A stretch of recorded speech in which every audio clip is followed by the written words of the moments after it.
Hi, Chairman Ronald Cardemo po ng Duterte Youth Party List. At ngayong araw, nakita natin tong kakaibang affidavit at storya nung nagpapakilalang security daw ni Ma'am, ni Vice President Sara Duterte, na naging bagman daw na ang pangalan ni Ramil, anong pangalan? Ramil Lagunoy Madriaga. Ramil Lagunoy Madriaga. Alam nyo, hindi ko alam kung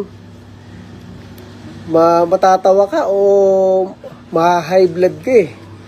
Kasi kakaiba talaga yung mga sinasabi niya eh. Oh. So, ako po, bilang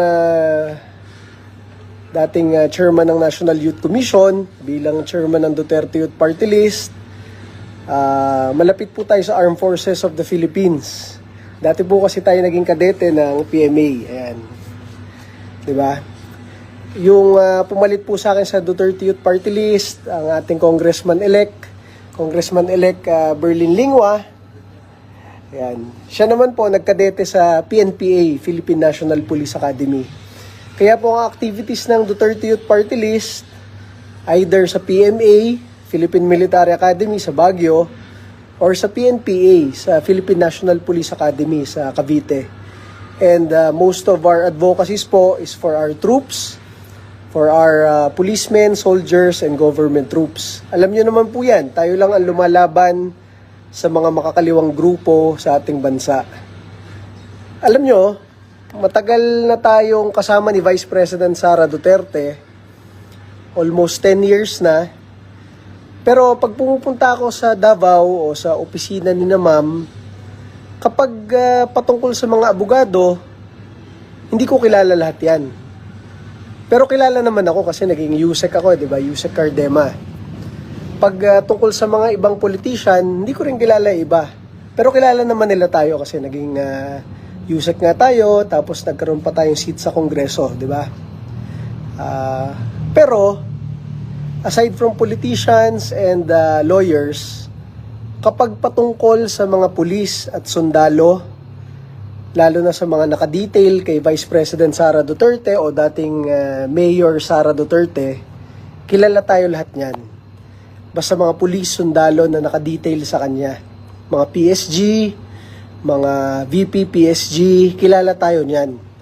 Pag tayo pumupunta kay Ma'am o sa Davao, sasabihin nila, "Uy sir, sasaludo pa yan sir. Kamusta po kayo sir? Sir, pakamay naman po, idol po namin kayo." Kasi tayo lumalaban sa NPA, di ba? Kaya nung nakita natin yung itsura nung, anong pangalan, Lings? Ramil Lagunoy Madriaga. Ramil Madriaga, na nagpapakilalang PSG pa ni Pangulong Rodrigo Duterte at kay Vice President Sara Duterte, ngayon lang natin nakita itsura niyan. Diba? Sa dami ng kakilala natin from Philippine Military Academy, Philippine National Police Academy, mga opisyal na sundalo, mga opisyal na pulis, mga tropa, mga NCO na pulis at sundalo. Ngayon lang natin nakita yung tao na yan, hindi natin kakilala yan. Kaya nga, hindi naman tayo normally nagva-vlog o sumasagot ng ganito. Kaya lang crazy kasi. In all honesty, crazy. That guy is crazy. Ramil Lagunoy Madriaga. Crazy. And ayan, kasama nga si Kong Lingwa, 'di ba? So ako nagkadete dati sa PMA, siya nagkadete dati sa PNPA, kakilala namin yung mga pulis, sundalo, mula mga general hanggang sa mga kadete. Kaya medyo familiar kami sa mga ganyan-ganyan. Hindi namin mamukhaan yung tao na yan. And pag nakita niyo yung itsura, mabibwisit kayo, sobrang lousy. Hindi siya mukhang PSG.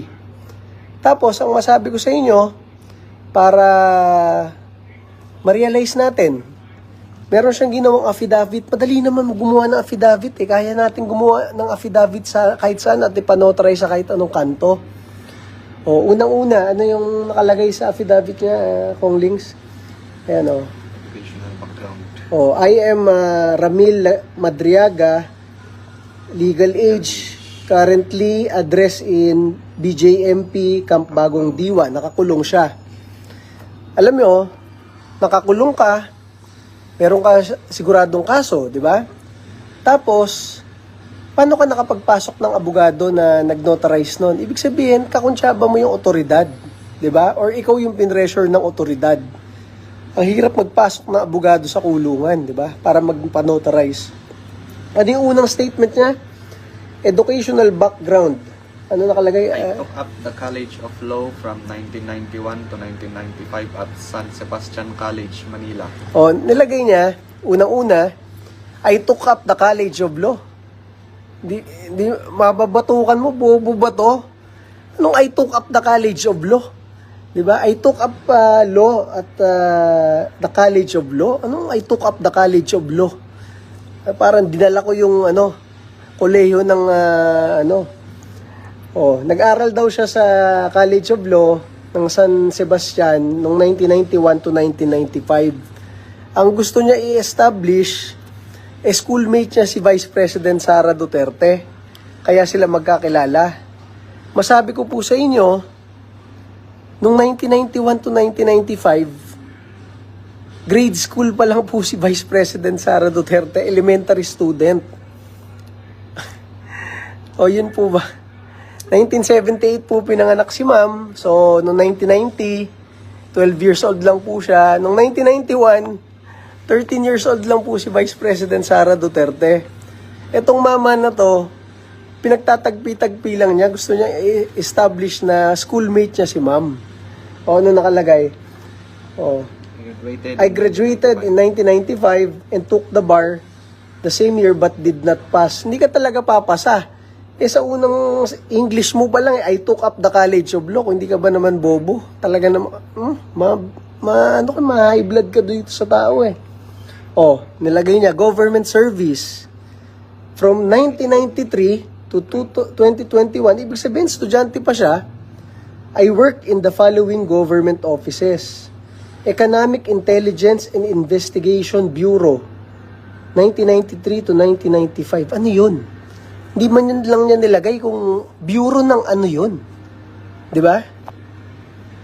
Wala, hindi niya nilagay kung anong department o anything. Saan siya pangalawang nagtrabaho? I worked in National Security Council and ISAF from 2001 to 2015. For 14 years, nagtrabaho siya sa dalawang agency. Imposible yun. Kasi kung magtatrabaho ka po sa ISAF, Intelligence Service Armed Forces of the Philippines, parte ka ng AFP. Kasi parte ka ng Intelligence Service Armed Forces of the Philippines. Bakit po imposible yun? Wala nga siyang ranggo kahit private Paano ka naging sundalo, parte ng AFP, Intelligence Service AFP, kung hindi ka man lang na-komisyon o na-enlist, di ba? Doon pa lang palpak na Tapos, ang sinasabi niya, nagtatrabaho siya sa AFP, nagtatrabaho rin siya sa National Security Council. Napaka-imposible na nagtatrabaho ka sa dalawang ahensya ng gobyerno, sabay. Spanning, dalawang presidente ng Pilipinas.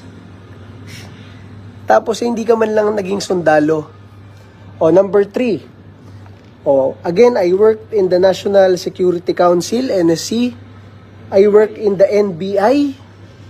Ngayon, pati sa NBI, kasabay siya nagtatrabaho sa NBI, pati sa National Security Council. And in the Revenue and Integrity Protection Service, RIPS. From 2018 to 2020. Ano yung RIPS? Nagtatrabaho siya sa tatlong ahensya ng gobyerno from 2018 to 2020, NBI, NSC, and RIPS. Ano yung RIPS? Saan yun under? Crazy guy. And number 4, I worked in the National Security Council, Presidential Security Group, PSG, and GHQ, General Headquarters, from 2018 to 2021. Sinabi niya, noong 2018 to 2020, nasa NBI rin siya. So, nung Paano ka nagtatrabaho sa NBI, sa National Security Council, sa PSG, Presidential Security Group, at sa GHQ ng AFP, yung Camp Aguinaldo, sabay-sabay. Alam nyo, ang tagal na nating connected sa napakarami sa armed forces, ang dami natin kaklase sa PMA, kakilala sa PNPA, na-assign sa PSG, na-assign sa NSC. Ako, naging consultant mismo ako sa National Security Council noong 2016 to 2017 under General Esperon. Hindi kaya yung mga sinasabi nitong tao na to. Oh, yun yung mga pinagtrabahuhan niya, iba't ibang departamento, iba't ibang ahensya ng gobyerno, sabay-sabay. Tipo ba? Oh, ano pa nakalagay, Links? At the start of the 2016 election campaign, then Congressman Roy Logoles introduced me to the Duterte family to provide political and security advice to Mayor Rodrigo Duterte. Crazy. Hindi mo naman mako-contest kasi patay na yung congressman na yon. Oh, I was also assigned to form groups that would support Duterte's candidacy for president.